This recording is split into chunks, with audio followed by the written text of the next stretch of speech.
在我党的历史上，高级将领的历史地位很大程度上取决于他们在红军时期的地位，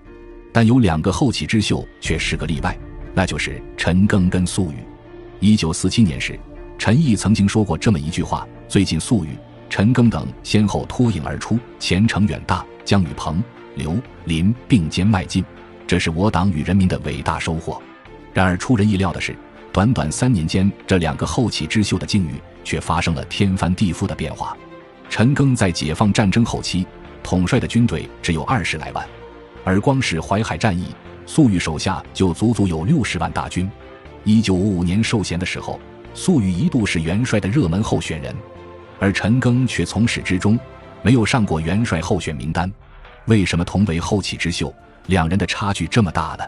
在1947年陈老总把他们2人评为后起之秀的时候，陈赓的履历远比粟裕要光鲜得多。陈赓家里祖孙3代都在湘军任职，可以说人家是出生于老牌军人世家的高干子弟。而反观粟裕呢，他们家只不过是湘西地区一个侗族小地主，相比于老陈家，天然就少了那种耳濡目染的家族传承，属于输在起跑线上的那种。1916年，陈赓通过家里的关系成功进入湘军任职，但陈赓参军的时候，曾经横扫天下的湘军早已经不复当年。彼时湘军内部的腐朽让陈赓感到迷茫，在军队里浑浑噩噩过了几年之后，陈赓遇上了改变他人生轨迹的第一个贵人毛泽东。当时毛主席在湖南长沙创办的自修大学影响力很大，陈赓在接触到他们的思想之后深受鼓舞，并于1922年加入了中国共产党。1924年国共合作之后，陈赓毅然抛弃了铁饭碗，选择南下报考孙中山先生创办的黄埔军校。8面玲珑的陈赓在黄埔军校混得风生水起，交往的都是胡宗南、宋希濂这些日后的国军大佬。1925年黄埔第一次东征的时候，蒋介石被陈炯明的叛军打得大败，最后还是陈赓背着老蒋从千军万马中杀出了重围，这件事一度被传为佳话。事后蒋介石还对陈赓大肆拉拢，想要让他脱离共产党，加入自己的阵营。以陈赓的地位，当时要是加入了，日后起码也是陈诚、顾祝同这一级别的。可陈赓却因为东征时发生的一件小事，断然拒绝了蒋介石的拉拢。原来有一次，在东征前线战事正酣的时候，老蒋曾私底下打开收音机收听上海股票行情，这件事正好被陈赓给看见了。从此他认定老蒋这个人不是一个坚定的革命者。1926年9月，由于中山舰事件的影响，党内开始对蒋介石生出了戒心，准备效仿苏联组建政治保卫局，于是便派一帮干才到苏联去取经学习。陈赓也在被保送名单之中。1927年2月，陈赓从苏联学成归来，正好赶上北伐战争，党组织便任命他为特务营营长。后来国内局势风云变幻，蒋介石背叛革命，发动4·12政变，不久之后汪精卫也背叛革命，发动了7·15事件。陈赓的特务营被缴械，只身逃离武汉，不久之后跟随周恩来、贺龙等人在南昌发动起义。在南昌也是粟裕和陈赓人生中的第一次相会。此时的陈赓早已是名满天下的大人物，而粟裕只不过是一个刚从湖北师范大学逃难过来的中学生，名不见经传。如果不开上帝视角的话，恐怕不会有人认为粟裕日后能跟陈赓站在同一高度吧。南昌起义后，陈粟2人跟着起义部队南下，后来又在潮汕的汤坑地区遭遇国民党军队伏击，全军覆没。陈赓在同志的掩护下跑到了香港疗伤，而粟裕则掉头北上，去找当初起义队伍留下的断后部队，也就是朱德所部。这次的分别直接让2人在红军时期的地位对了个调。陈赓在香港养好了伤后，就跟着周恩来到上海去组建中央特科。陈赓本人任中央特科的第2科科长，是仅次于周恩来、顾顺章的我党情报阵线3把手。当年旅长率领的红队可是上海滩最亮的仔。在上海那些年，陈赓是10步杀1人，千里不留行，失了拂衣去，深藏身与民。国民党中统听了旅长的大名，哪个不得抖3抖？更绝的是，在搞地下斗争之余，陈赓还能抽空到鄂豫皖根据地去把老同学胡宗南打得满世界跑。可惜的是，顾顺章的叛变让陈赓在上海这么多年的奋斗成果全部清零。1932年，陈赓在上海养病期间，还被顾顺章的马仔发现，不幸被捕。陈赓被捕之后，宋庆龄看不下去了，亲自出面对老蒋施压，把陈赓当年救他的事情满世界刊登，整得老蒋下不来台。再加上黄埔子弟一波又一波上门求情，蒋介石无奈之下只好睁一只眼闭一只眼，让中共地下特工把陈赓救走。陈赓在逃跑的时候，还在火车上遇到了当年一路绞杀南昌起义部队的钱大军。钱大军是陈赓在黄埔时的老师，发现陈赓的踪迹后，他还大大方方请他吃了一顿饭，再将他放走。靠着这诸神呵护的体制，陈赓一路有惊无险地回到了苏区。要知道，我党对于那些被捕后安然回归的同志，一向都是比较警惕的。可要是陈赓，就没人会觉得这有什么值得大惊小怪的了。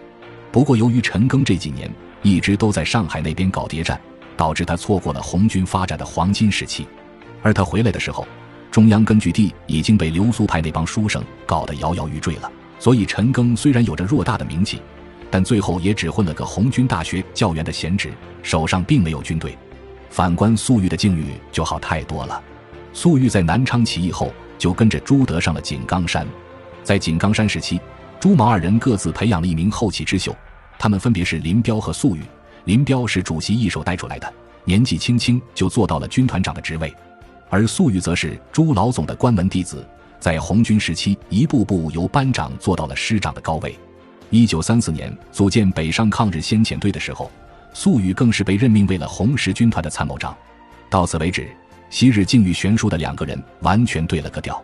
不过命运弄人，随着革命形势的变换，两人的境遇竟又再次发生了逆转。1934年，粟裕所在的北上抗日先遣队在北上途中遭到国民党王耀武所部的围剿，几乎全军覆没，军长荀怀洲战死，政委方志敏被俘，只有参谋长粟裕带着一些残兵败将突出重围，流落在闽浙丘陵一带打游击。而与此同时，中央红军也已经放弃根据地，开始万里长征，双方彻底失去了联系。长征途中，党中央把原属4所红军大学学生整编成干部团，跟大部队北上，而一直赋闲的陈赓则被任命为了干部团团长，总算是有自己的部队了。在红军长征的过程中，陈赓率领的干部团大放异彩，无论是土城战役阻击郭勋祺，还是巧渡金沙江，干部团都立下了赫赫战功。后来中央红军与张国焘的红四方面军会师，干部团又与红四方面军的红军大学合并组成红一军团。1935年红军长征到达陕北后，爆发的直罗镇战役中，红一军团大败国民党东北军，把张学良成功逼到了谈判桌上，为日后的西安事变奠定了基础。而陈赓也凭着长征路上的军功，一路从红大教员混成了红军第1师师长。反观肃参谋长那边就惨淡多了，不但错过了长征这样的盛举，还要在国民党的核心区面对重兵围剿艰苦求存。抗日战争爆发之后，粟裕再次跟党组织取得联系，被编入江南新四军的战斗序列，担任第2支队司令员。这个第2支队在当时就相当于1个旅的编制。与此同时，红军在经过整编后，陈赓也被任命为了国民革命军第8路军129师386旅旅长。两人算是再次站在了同一起跑线上。在抗日战争期间，两人都为民族解放立下了赫赫战功。战争结束后，粟裕被任命为华中野战区司令员，而陈赓则被任命为太岳军区司令员。都是一方大佬，但粟裕的权重稍高一点。1947年8月，为了策应刘邓大军千里跃进大别山，党中央给太岳军区调拨了晋冀鲁豫解放区的第9纵队和国民党起义的第38军，一起组建大名鼎鼎的陈谢兵团。众所周知，刘邓、陈粟、陈谢是解放战争初期中原地区并驾齐驱的3个重兵集团。然而在解放战争后期，陈谢兵团无论是战绩还是实力，都被陈粟兵团远远甩在了身后。这其中的原因还得从陈赓在战场上的2次失误说起。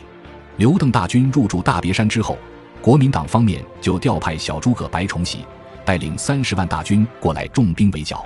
桂系军队在抗日战争期间曾长期以大别山为根据地跟日本人打游击，对这里可谓是熟门熟路。刘邓大军面对他们的围剿，占不到一点主场优势，情况异常艰险。为了减轻他们的压力，中央就让陈谢兵团跟陈粟兵团一起组成联军，去切断国民党东南北动脉平汉铁路，以此来逼迫白崇禧回援。华野这边派出的人是陈士举，联军一开始由陈士举指挥，在南下途中两军就打了一个开门红，歼灭了国民党整编第39,000多人。后来不知什么原因，指挥权又转交到了陈赓的手上。在南下途中，两军于雀山地区被川军整编第20师阻击。这支川军是由袍哥会组成，军队上下非常团结，在解放战场上让我军吃了不少亏，也是国民党中唯一一支由杂牌军改成整编师的军队。雀山战役开始之后，我军遇到了川军的顽强抵抗，部队进攻了2天都无法取得突破。原来这雀山城外有3处制高点，川军在这3个地方都布下了重兵，要想攻城就必须先得把这3颗钉子给拔了。可陈赓在这时却犯了一个让人无法理解的错误，他的作战地图上只标注了2个制高点，却把最重要的607高地给忘了，以至于根本没有针对这个地方做出有效的部署，而敌人却得以居高临下阻击我军。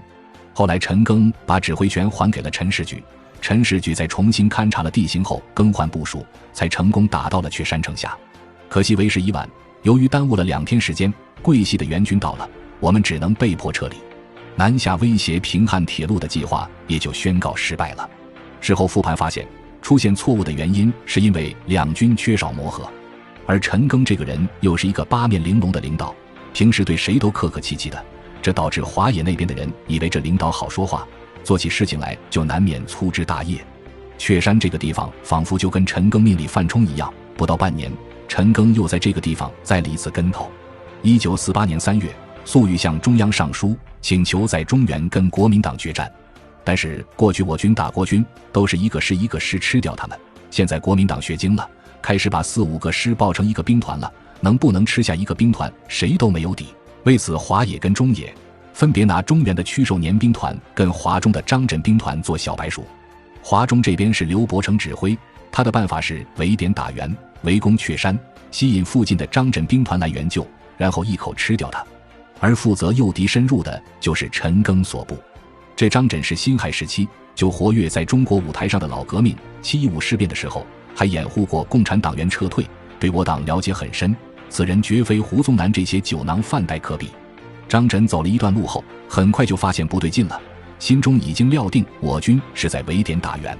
他深知我党地下人员无孔不入，于是就玩了一出反间计，在电话上放言要东进打垮共军，私下里却在准备掉头撤退。果然陈赓收到消息后以为张震上钩了，为了避免诱敌部队无谓的伤亡，下令部队后撤，与张震脱离接触。结果没想到却被张震抓住机会掉头跑了。如果诱敌部队一直紧贴张震，就算他要跑，我们也能牢牢黏住他，然后拖到大部队过来围歼。所以陈赓的这个错误确实很严重。也因为这2件事，中央对陈赓统领大兵团的能力产生了质疑，以至于淮海战役中把主力交给粟裕，偏师交给刘伯承，而陈赓只能在刘伯承手下打下手了。